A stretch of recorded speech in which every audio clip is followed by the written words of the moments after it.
ভাজি হয়ে গেছে।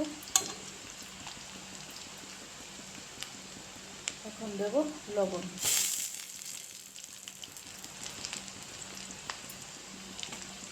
যে যার আন্দাজ মতো করে দেবেন। দিয়ে দেব হলুদ গুঁড়ো,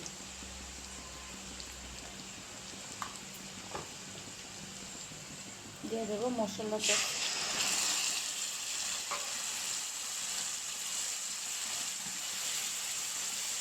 বাকি দেওয়া জলটাও দিয়ে দেবো। দিয়ে দেবো কাঁচামরিচ বাটা। এখানে এর আগে মশলাটার মধ্যে লাল মরিচের গুঁড়ো দিয়েছি, কাঁচামরিচ বাটা দিয়ে দিলাম। মশলাটা ভালোভাবে ভাজি করে নেব। মশলা ভাজি হয়ে গেছে, দিয়ে দেবো মাংসগুলো।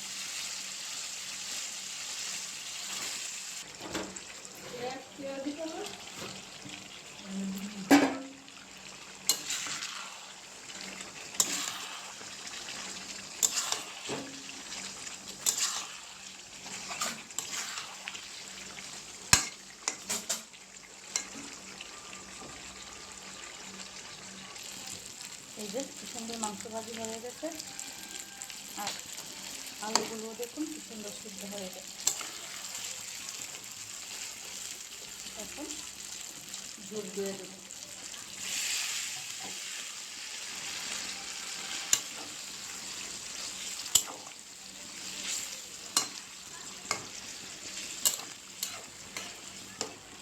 ভালোভাবে কলপ উঠে গেলে নামিয়ে নেব।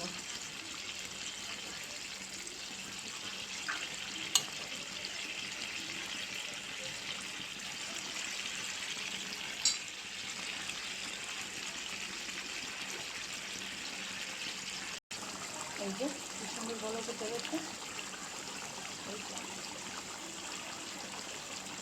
আজকের ঝোলটা এইরকম রাখলাম।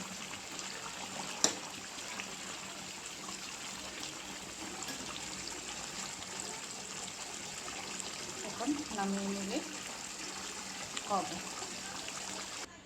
এই যে নামিয়ে নিলাম। কীরকম হয়েছে অবশ্যই কমেন্ট করে জানাবে। ভালো লাগলে লাইক কমেন্ট শেয়ার করে দেবে।